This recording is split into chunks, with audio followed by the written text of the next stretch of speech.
Can affordable makeup look just as good as high-end? I think it can, and in this video I'm going to show you how I make myself up using techniques that I've gleaned from makeup artists I've been watching on YouTube, and I'm going to show you those techniques with close-ups on my 71-year-old skin.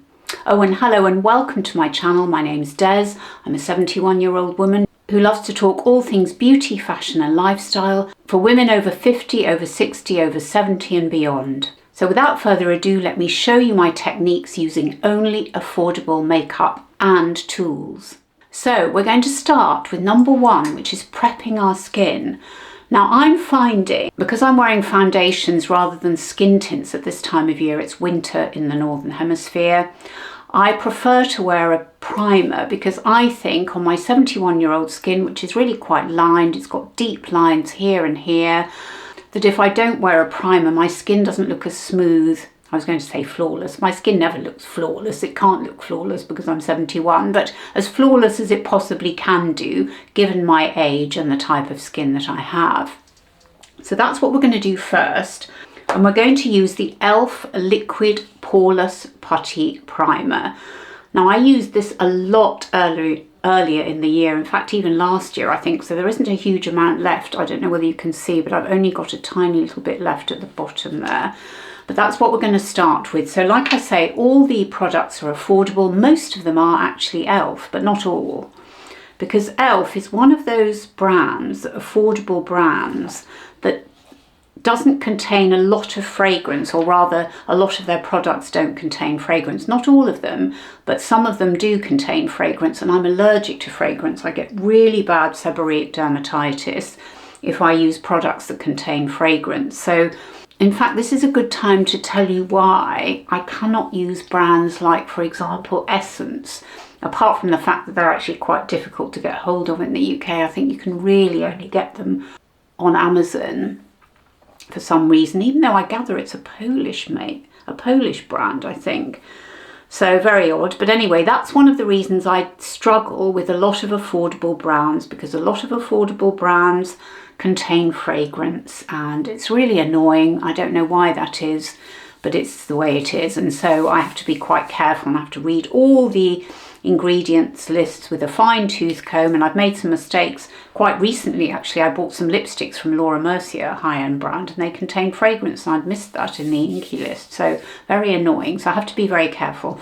Now this is a beautiful velvety primer. It's absolutely gorgeous. My skin feels really soft. There's no stickiness, there's no pilling on top of the skincare I've got. It just feels like a wonderful base for applying makeup. So that's what we're going to do next. So that's step one. Step two is how we're going to apply the foundation. Now for this, I'm going to be using a new to me brush. So I did buy a couple of brushes for this video because I didn't have that many affordable brushes. I had some, but I didn't have a lot.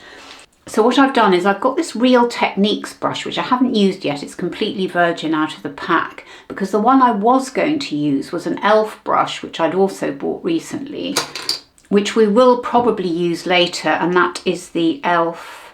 Stain and Tint brush. So this is the E.L.F. brush that we may use later, but this is the one we're going to use. Now the reason we're going to use this Real Techniques brush is because it's a relatively tightly packed brush, so it's got more, so it's less fluffy and more rigid. It's not rigid exactly, but it's more rigid than the E.L.F. And we want something relatively rigid, I think, for foundation. Although it's not the same at all as the brush I used in my high-end version of this video, which I'll link down below for you and up here somewhere.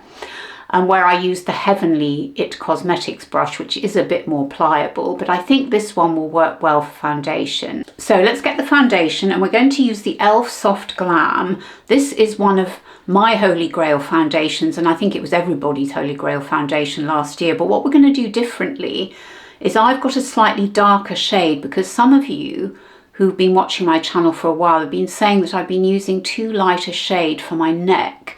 And so I'm going to try a darker shade. I have used this once, I think, in a video, but this is the one we're going to use. This is in, what shade is this? I'll have it listed down below for you. This is slightly darker than this one anyway. I think this is 250. I can't remember, I always say 250 because a lot of them seem to be 250. Anyway, this is the lighter shade, this is the darker shade, and we're going to go with the darker shade. Now, I really love this foundation. If you haven't tried it, it's incredibly reasonably priced, very, very popular, really worth checking out. And what we're going to do, so this is technique number 2. We're going to apply it with a brush, but we're going to put it in the palm of our hands first.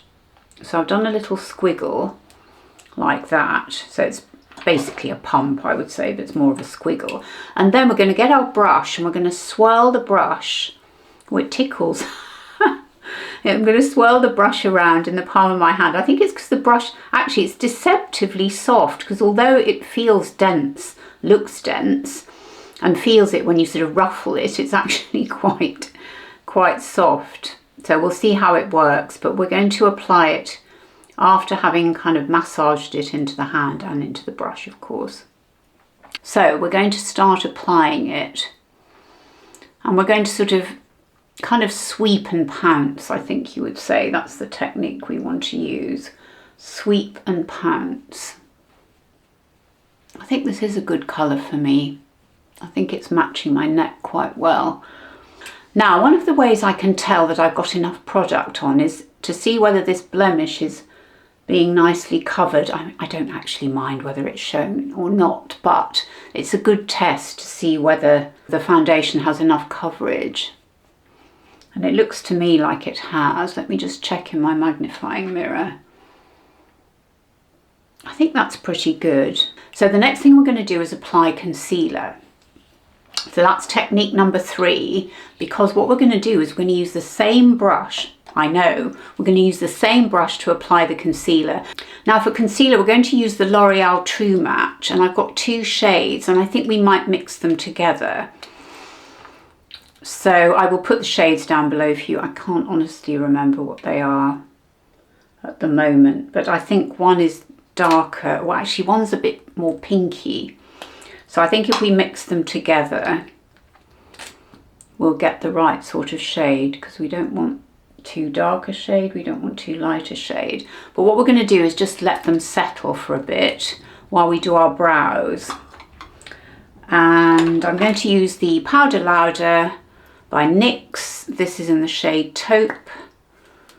And I'm going to brush up my brows first and then apply the pencil. Now I get my brows laminated. Who was I watching the other day? Oh, my lovely friend Amelia of Amelia's Beauty Chat, who focuses on high-end makeup. Now she was talking about whether to have her brows laminated, and she was worried that they might look a bit flat. And I know what she means, but I actually don't mind that. I had them laminated in early October. It's now end of November, or nearly the end. And I'm really pleased with them. I think they look better than they've ever looked, actually. So I'm a great advocate for brow lamination. I think it's a really useful thing. And I find I just don't need any brow wax or gel, really. I'm quite happy with just a pencil to fill in the gaps. So I'm really pleased that I have them done. I think it's something I'm going to do every time I get my lashes lifted, because that's another, I couldn't live without that, actually. I could not live without having my eyelashes lifted, because I have never got on with, well, I've always used in the past, before I had them lifted, eyelash curlers. But my lashes never stayed curled. I'd do it whether I had mascara on or off. It didn't matter what technique I used, whether I heated my eyelash curlers with a hairdryer before I used them. Nothing made a difference. They never stayed. It's a bit like my actual hair on my head, because that doesn't really hold a curl very well either. So I'm a great advocate for that. And I usually now, if I'm getting my brows, if I'm getting my lashes lifted, I'll get my brows done at the same time. So yes, I'm a great advocate for that. Now we're coming to technique number, I think it's number 4, isn't it? And we're going to use the same brush as we used for our foundation to apply our concealer. So we're going to use the same method as well, or the same application. So sweeping and patting. Sweeping and patting. And that's what we're going to do. I remember when I first tried this technique, it was in a video, I'll link that down below for you as well, where I was copying this TikToker called Adi Madurati, I think. And I was terrified. I know it sounds ridiculous, but I was terrified to do this technique, but I think it really works. Right, let me just check. And I'm going to zoom you in so you can see how it's doing. What do we think?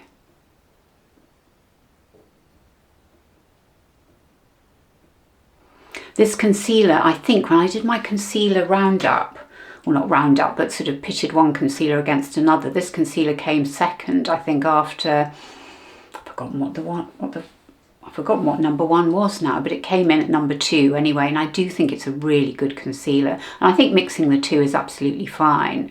Now, technique number, I don't know whether this is 4 or 5, I've completely lost track now, I do apologise. They'll all be listed down below for you, and I'll put them on the screen anyway. This is another technique anyway, let's call it that. Forgive me, I'm 71. And this is the Lisa Eldridge technique. Now this is where we take a clean brush and we blend to make sure that the makeup looks really flawless. So we kind of remove bits of makeup to make sure that everything is seamless. And I think for that, we're going to use this E.L.F brush, the Tint. The Stain and Tint. It's a strange name for a brush, isn't it? But the idea is that we're going to just remove any excess and make sure that everything is beautifully blended so that it all looks seamless.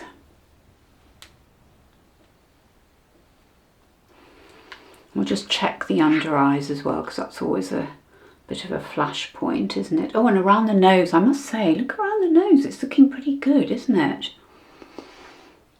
How are these crevices looking? Well, I'm very pleased with that. I think that looks great. Now, another thing I didn't mention, actually, we are going to be trying some new to me products as well. Well, fairly new products, not just new to me. So I'm looking forward to showing you those. So that's done. And actually, talking of new products, this one, it's not new on the market, I don't think, but it's new to me, and it's a loose powder by E.L.F. So we're going to use that now. We're going to apply that on our T-zone and under my eyes. And this is another technique. So this must be number 6, maybe.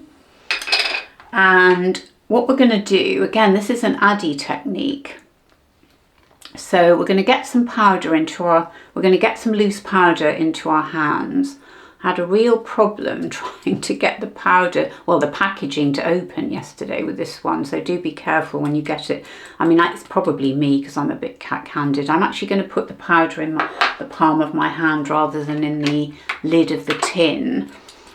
And then I'm going to pat, pat, pat with the powder puff. This is one of those velour powder puffs. Like that.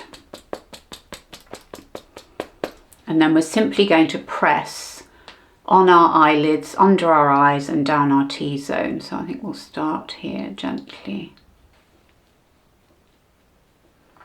So we haven't got too much. We can always add more if we need to, but we don't really want a lot, do we? Just come down here, like so, and a little bit up here. There, that's the powder done now. And then we'll get our clean brush again and just make sure that everything is nicely blended. Like so.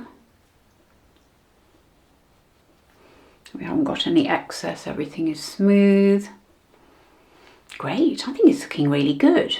Now the next thing we're going to do, and this is something that my lovely subscribers have told me to do, which I hadn't done before because I was trying out, and I'll link the video down below for you, I was trying out a Patrick Tar, I think it was, very sparkly eyeshadow. Oh my gosh, the fallout was unbelievable. It was so bad I had to take all my makeup off and start again. So I've learnt my lesson, and my lovely subscribers told me that I needed to try the NYX Glitter Primer, this one here. So that's what we're going to do. I tried it out for the first time yesterday and it worked a treat. So fingers crossed it will do the same again today. I'm just going to get a tiny bit on either little finger. We're just going to apply it on the lids because the eyeshadow I'm going to use is one of those little minis from E.L.F, one of their little bite-size palettes. And that actually is quite a pretty sheen by itself. And to be honest, I don't really need this. I put too much on. I'll just add a little bit here and then use this hand or this finger to smooth it out. And yesterday, as I say, it worked a treat. So I think probably just to be on the safe side, we'll let that settle while we do some cheek work. Now I'm very excited to show you some blushes, and these are new to E.L.F or relatively new. And they are the Sheer Frit little kind of water tints. They don't call themselves water tints, but I would say, although I'm always worried about using the word dupe, that they are a dupe for the very expensive Victoria Beckham. I think it's Water Fresh tint, but that's not the name of it, is it? Something like that. Now I bought this a while ago and I do love it, and I have used it a bit. You can see it's gone down a little bit. But what I love about these is they have doe foot applicators. Now, you don't get a very strong colour, or at least when I've tried them, once they sort of settle down, there's a hint of a tint there, but it's not, it is a tint really, effectively. It's not really a full-on blush, but it is very, very pretty. So let's do a different colour on each chink.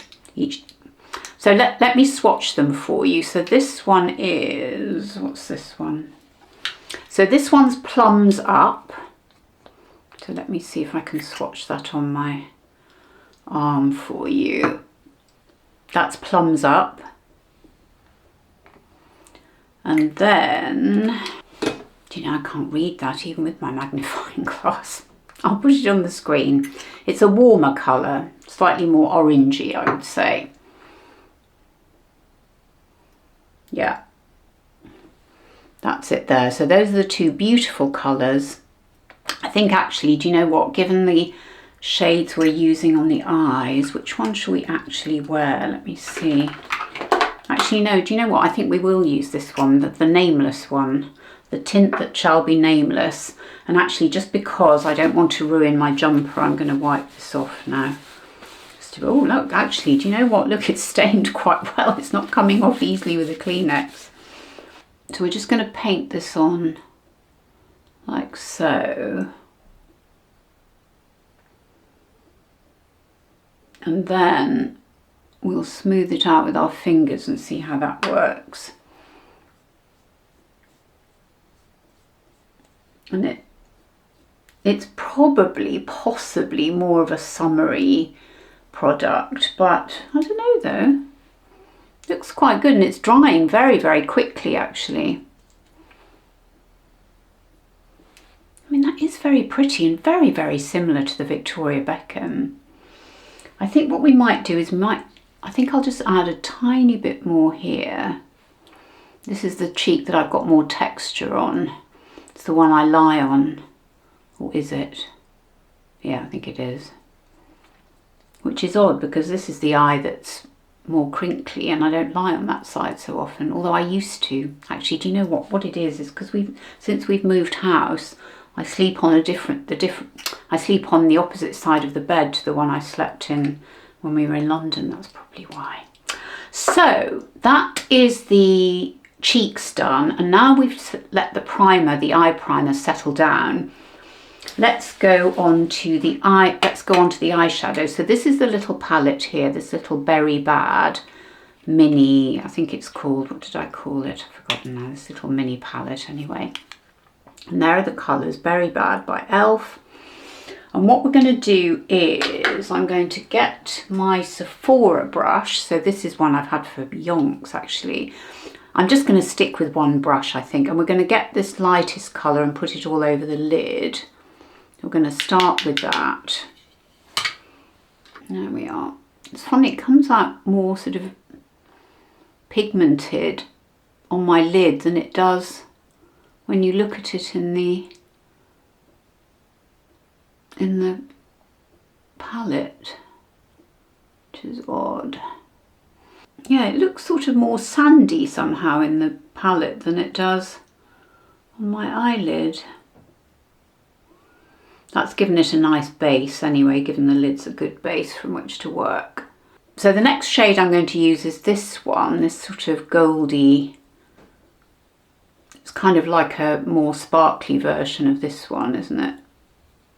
So let's do that, and we're going to put that on the inner corner as best we can. It's so pretty, isn't it? It's so gorgeous, and there's no fallout, see? Not a drop has fallen so far. Fantastic. And I'm sure that's down to, at least in part, to the primer. So then we'll take this colour, I think, this pinkier one, and put that on the outer corner, because it's just that bit darker, isn't it? So let's do that.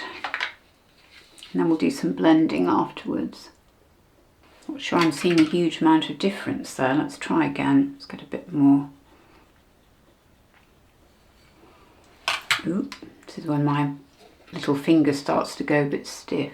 I mean, there really isn't a lot of fallout even when I put my finger in, so I think that's quite telling as to how good this palette is. So what we'll do now is we'll take the same brush, the Sephora, which has only got the base shade on anyway, and we'll do some blending. And we'll come up into the crease while we're doing that. We don't want to disturb the shadow too much. There we are, I'd say that's nicely blended. Now the next product we're going to use is mascara, and I'm going to use the Sky High Maybelline mascara. Now I have this in brown. I know some of you, or one of you in particular, didn't think that the brown mascara was really good on me. I don't know whether it was this one or the Swede one, which I really like, but I honestly can't see a massive difference, and I think with this colour or these shades that I'm using, the brown will be fine. I don't actually have the black version of this at the moment, so I'm happy to use the brown, and also with what I'm wearing, the sort of beige coloured jumper and the sort of more muted, perhaps slightly more muted tones of the eyeshadow, I think the brown will go very well. This is such a good affordable mascara. It really is. I'd say it's definitely my favourite mascara. And it's funny, I used to at one time use a primer, but I haven't actually used a primer for ages, and I hesitate to use the ones I've got now because they're probably all old and, you know, not working as well as they should, because mascaras don't last all that long. That's the trouble with buying loads. I've got so many, I really need to declutter them, because after a while they just don't really work very well, do they? And you are supposed to chuck them out after 3 months, although that's if you're constantly using them. I've always got some pesky lashes that don't want to behave.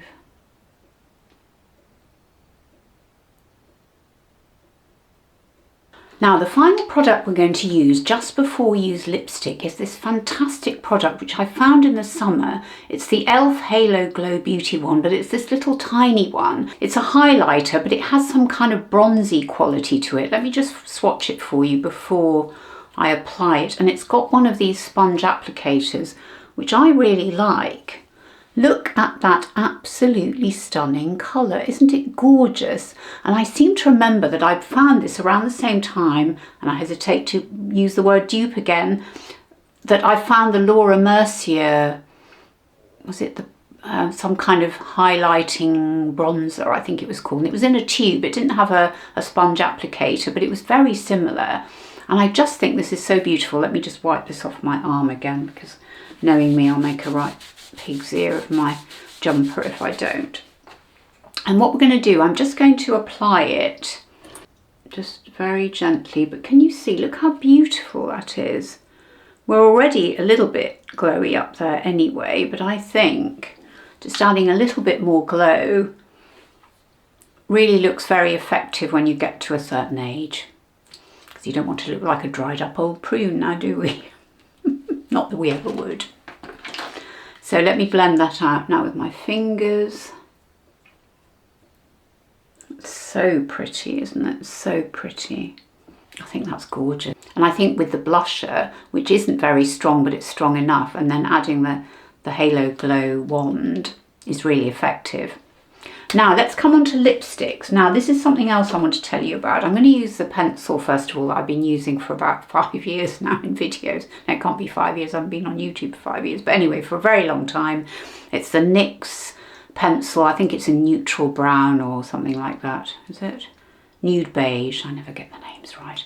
I'm going to apply that, and then afterwards I want to tell you that the difficulty, could have been a ventriloquist, couldn't I? A difficulty of finding lipsticks that don't have fragrance in that are affordable.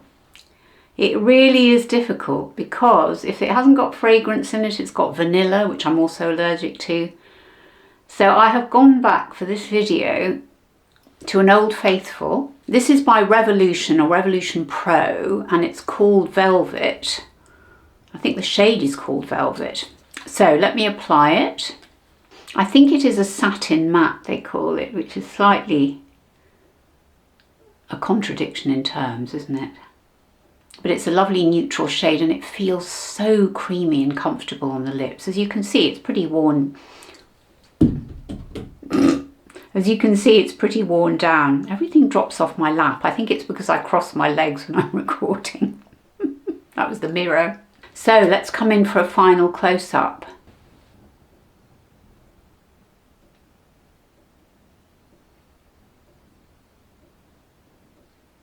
Actually, do you know what I didn't do, and I did in my previous video where I did a version of this with high-end products, is use another clean brush to go around where the blush and the eyeshadow is. So let's just do that as a final check. So we're using a different brush. This is another Real Techniques. I've had this for yonks, this one. Just to make sure that everything is nicely blended together. So there we are. What do you think?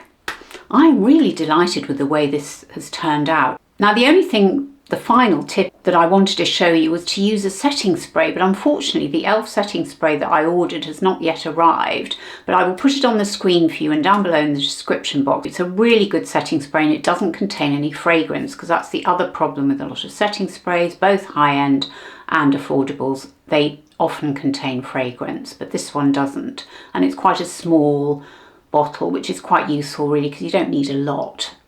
So that's the final step I would do had I got a setting spray with me.